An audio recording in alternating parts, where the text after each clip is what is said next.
The politics of contemporary federalism. So you might be wondering, why does the national government even care about what state governments do? Well, because states can create problems that require national solutions.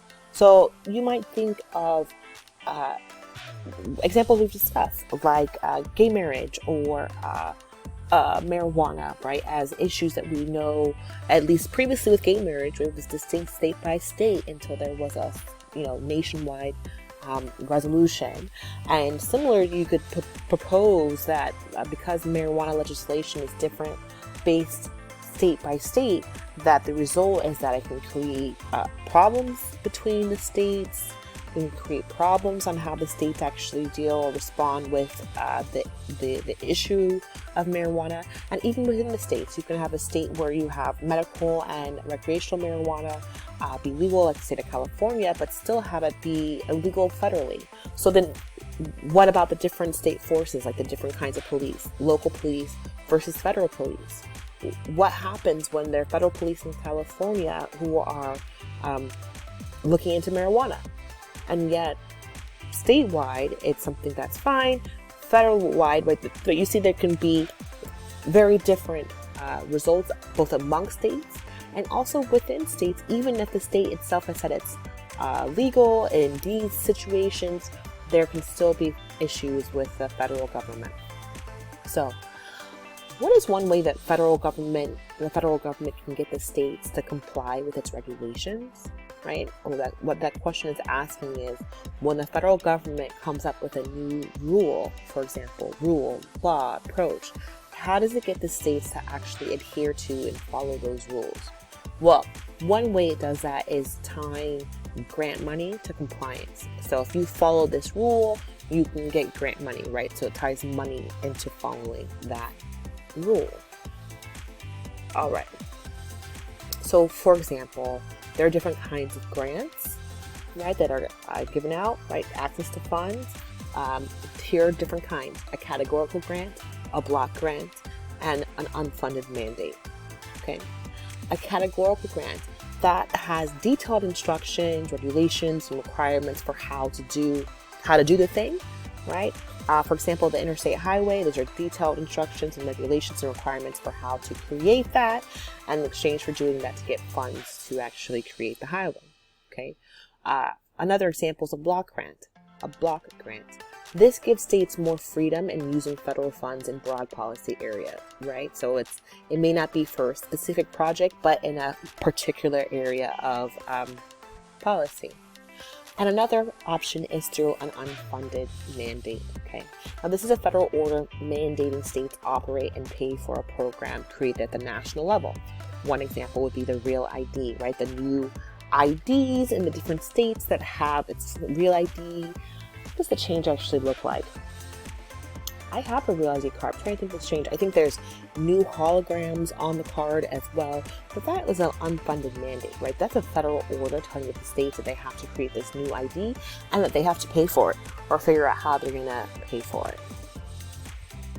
So when we're thinking about grants and compliance, we can really use examples that would relate to our experience here at the college to help to create even more clarity on this issue. Okay, so this is an example here of choosing a grant. Okay, now the idea is here that you as a student have the option for two different grants. Now I'm gonna tell you about the two different grants, and I'd like you to choose the grant that you believe is the better grant. Okay, so we have this split up by the budget item, from left to right, budget item, cost, and the grant, the first grant and the second grant. So for example, at the university, the cost is $5,000. In student grant number 1, the $5,000 is deposited directly to the college and it covers the full amount, right? So the student doesn't even have to think about it. You, the student, it just gets paid, right? Your bill gets paid, okay? Now, in student grant number 2, you decide how to budget, right? So you get the money and you decide how to budget, which means that you get the money as the student, and then you also get the bill, which means that then you've got to pay your bill, okay? Room and board, it costs $5,000 here. So in student grant number 1, it's $5,000. but the student must live and eat in the residence halls. In the grant number 2, the student decides where to live and where to eat, right? You get funds, you decide, and you pay your bills, okay? All right, books, computers, and supplies. Here it says $1,000. So with the grant number 1, $1,000, you get $1,000, but you get it at the university bookstore, or the college bookstore. So it goes directly to the bookstore, and you go and you get the things there. Or again, you get the money and you decide where to buy books, how to get your books, and so forth. Clothing, fashion, haircuts, jewelry, etc. Well, that cost is variable. Now, at the grant number 1, you get $1,000 prepaid credits to certain stores or vendors, or you have money and you decide how to spend it and where to purchase. Okay, gas, travel, and miscellaneous, which is also variable. Similarly, $1,000 prepaid to certain stores, right? Or the student decides. Now, in student grant number 1, the grant total that the student gets is $14,000, and in student grant number 2, the total is $11,900. So, you as the student, and thinking about what works best for you, what is the approach that's going to be best to reach your goals, have to decide which approach. Now, they're really different approaches. So, let me just take a break, a moment, a pause, a breath to ask you, think about this. Which grant would you choose, and why? Pause it, think about it.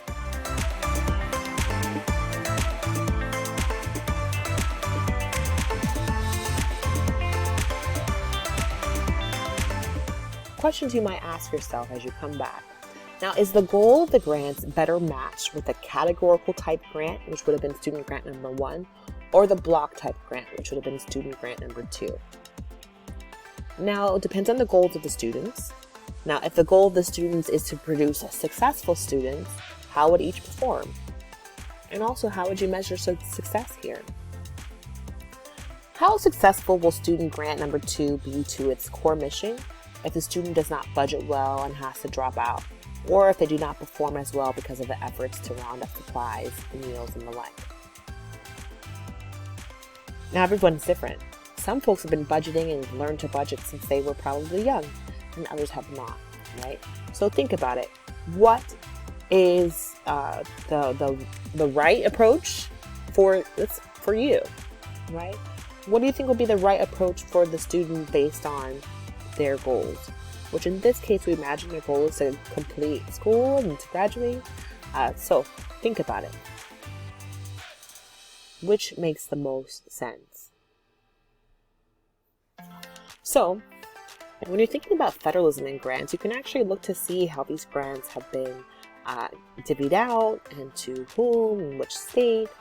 One of the key elements of current federalism relates to grants and aid, or how federal money is granted to states for particular policy purposes. Now, this website, usaspending.gov, and there's a link to it here, I'll post a link to it, provides an overview of grants provided by the federal government to states and localities, as well as a wealth of other information regarding government spending. It's really a great idea just to check it out and see, right? It's one thing to kind of think broadly, what could it mean to get these grants? It's another thing to actually see for yourself. So click on this link and just explore, just spend a few minutes exploring the page right there.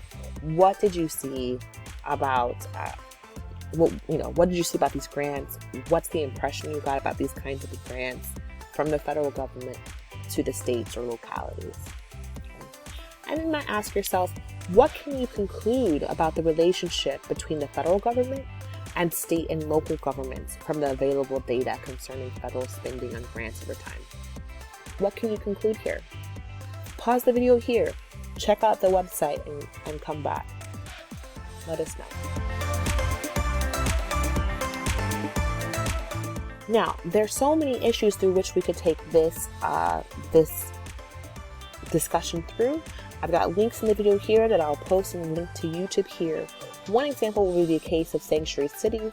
A sanctuary city is a city, for the most part, locality that has decided that it is not going to do the kind of bidding on the part of the federal government around immigration or overstaying visas, for example, and so forth. Meaning that you might have a federal policy that says a certain thing about immigration and so forth, but it really depends on the individual states. It depends on the cities on how they're going to actually engage with those issues, right? So I've got links here to the case of Sanctuary City. This goes along with the other things that we're thinking about. For example, right, marijuana across the country, abortion, right?